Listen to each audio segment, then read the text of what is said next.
Hello students, welcome to Vinika online classes. आज हम लोग हिस्ट्री के जो सेकंड चैप्टर है उसके इंपॉर्टेंट क्वेश्चन और एमसीक्यू को डिस्कस करेंगे। तो चलो सबसे पहले हम एमसीक्यू डिस्कस करेंगे, फिर उनके जो लॉन्ग एंड शॉर्ट क्वेश्चंस को। तो यहाँ पे सबसे पहले हमारा जो एमसीक्यू है चैप्टर स्टार्ट ही कहाँ से होता है आपको पता है कि सबसे पहले ब्राह्मी और खरोष्टी स्क्रिप्ट को रीड करना समझाने की कोशिश किसने की थी, जो समझ पाया था। तो आपको पता है कि आपको ईस्ट इंडिया कंपनी का एक ऑफिसर था, उसका नाम था जेम्स प्रिंसप। तो आपका आंसर क्या होगा कि खरोष्टी और जब ब्राह्मी को पढ़ने में वो एबल हो पाया, तो ये एक बहुत बड़ी अचीवमेंट थी कि अब उस टाइम के जितने भी एम्पायर थे उनके बारे में जानना आसान हो गया था। तो ये किसने सबसे पहले पढ़ना था? तो आंसर है जेम्स प्रिंसप। नेक्स्ट है कि how many Mahajanapada were there. उस टाइम पे टोटल कुल कितने महाजनपदा थे? तो 16 इसका आंसर होगा। और most powerful Mahajanapada from 6 to 4th century BCE। तो उस टाइम पे टोटल 16 महाजनपदा थे, पर 16 महाजनपदा में सबसे ज़्यादा जो मोस्ट इम्पॉर्टेंट और मोस्ट पावरफुल एम्पायर थे उसका नाम है मगधा। यानी कि आज जिसे हम बिहार कहते हैं वो क्या था उस टाइम पे? मगधा सबसे ज़्यादा मतलब पावरफुल था, क्योंकि वहाँ पे फॉरेस्ट थे जहाँ पे वहाँ से आराम से एलिफेंट मिल जाते थे, और वॉर वगैरह में एलिफेंट की बहुत ज़रूरत थी। वहाँ पे आयरन के खदान बहुत ज़्यादा थे जो कि वेपन्स बनाने में इस्तेमाल हो जाते थे। वहाँ की जो लैंड थी बहुत फर्टाइल थी। तो इन सब रीज़न के कारण जो मगध था वो काफ़ी ज़्यादा प्रभावशाली और स्ट्रॉन्ग महाजनपदा था। तो उसका आंसर क्या होगा? महाजनपदा। हु अपॉइंटेड द धम्म महामता, कि किसने अपॉइंट किया था धम्म को एक्सपेंड करने के लिए? मैंने बताया था आपको। तो किसका नाम है? अशोका। अशोका के द्वारा एक धम्म यानी कि धर्म था जिसमें बहुत सारी जो मॉरल वैल्यूज़ को मिलाकर बनाया गया था, और इसके लिए उन्होंने एक स्पेशल ऑफिसर अपॉइंट किए थे। ठीक है, तो वो किसके द्वारा अपॉइंट किया गया था? अशोका के द्वारा। नेक्स्ट है कि संगम जो लिटरेचर है वो कौन सी लैंग्वेज में है? तो इसका आंसर है तमिल लैंग्वेज में। Who founded the Maurya empire? It's most important question कि मौर्य एम्पायर को किसने स्टेब्लिश किया, फाउंडर कौन है? तो उसका आंसर होगा चंद्रगुप्त मौर्य। एंड द अर्थशास्त्र वॉज कंपोज्ड बाय। अर्थशास्त्र किसके द्वारा कंपोज किया गया है? तो इसका आंसर क्या होगा? कौटिल्य के द्वारा। ये क्वेश्चन बहुत इंपॉर्टेंट कौटिल्य के ऊपर, जैसे आप लोग चाणक्य पढ़ते हैं। Next the first ever ruler to propagate the principle of dhamma was. तो वही इसका आंसर भी वही है कि सबसे पहले किसने जो है धम्म को प्रमोट करने की कोशिश की थी? तो उसका आंसर क्या होगा आपका? अशोका ही हो जाएगा।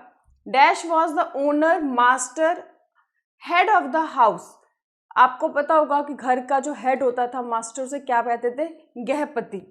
ओके, उसके बाद है Ashoka is mentioned by which title in the inscription. Inscription जब मिले वहां से तो अशोका का बहुत जगह अशोका नाम नहीं था, उसकी जगह पे कौन कौन से नाम उसके लिए यूज किए गए थे इंस्क्रिप्शन में? तो उसका नाम होगा देवनापी और प्रियदर्शी। आपको पता है मौर्य एम्पायर का जो फाउंडर था वो तो चंद्रगुप्त मौर्य था, लेकिन सबसे ज्यादा जो मोस्ट पॉपुलर रूलर हुए वो बने अशोका।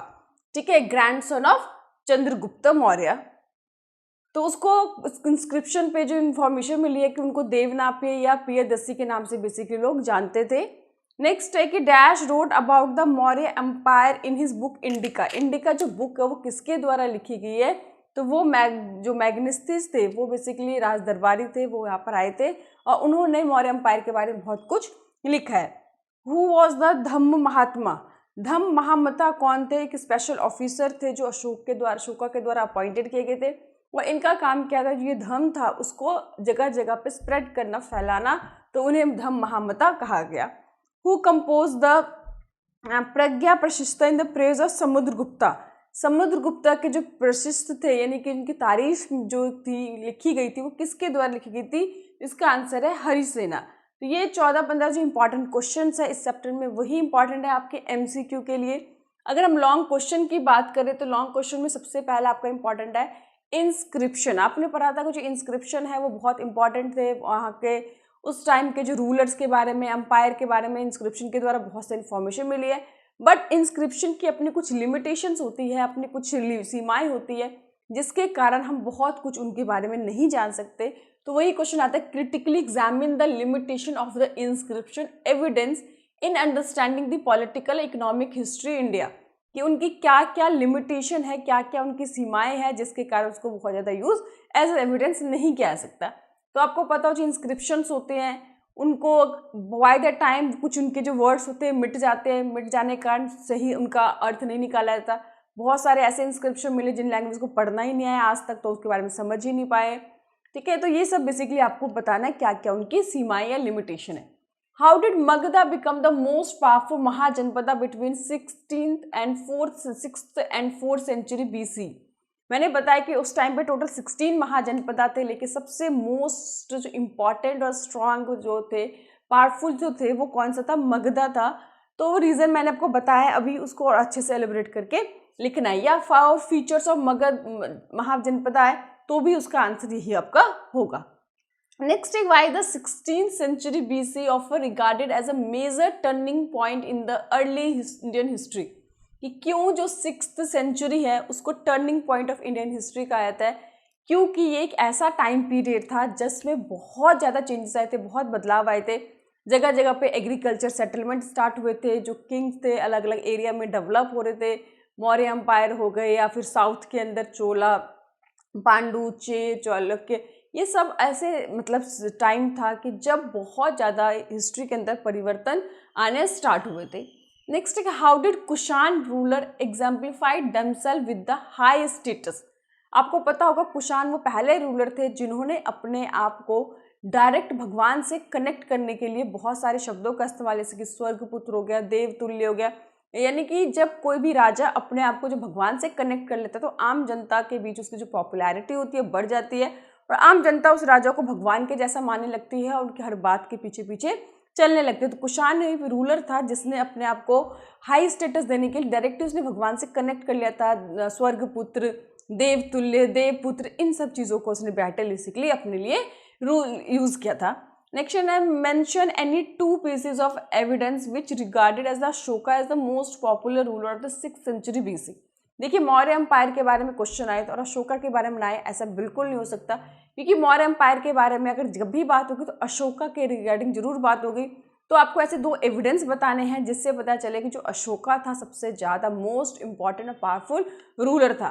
तो सबसे पहले आपको पता है इंस्क्रिप्शन लिखने का जो स्टार्ट किया था वो अशोका के द्वारा किया गया था। अशोका के जो इंस्क्रिप्शन मिले उस पर अशोका को प्रियदर्शी, देवनापिय ऐसे शब्द का इस्तेमाल किया गया। अशोका एक ऐसा रूलर था जिसके राज्य में ना केवल लोग बल्कि जो एनिमल्स होते थे, जानवर थे, वो भी बहुत ज़्यादा सुख थे, नॉन वायलेंस, बहुत मतलब एक राजा होते हुए उसने इतने सारे और अच्छे काम किए थे जिसके बारे में आपको बेसिकली यहाँ पे लिखना है कि कैसे पता चलता है कि वो बहुत ही अच्छा इंपॉर्टेंट रूलर था।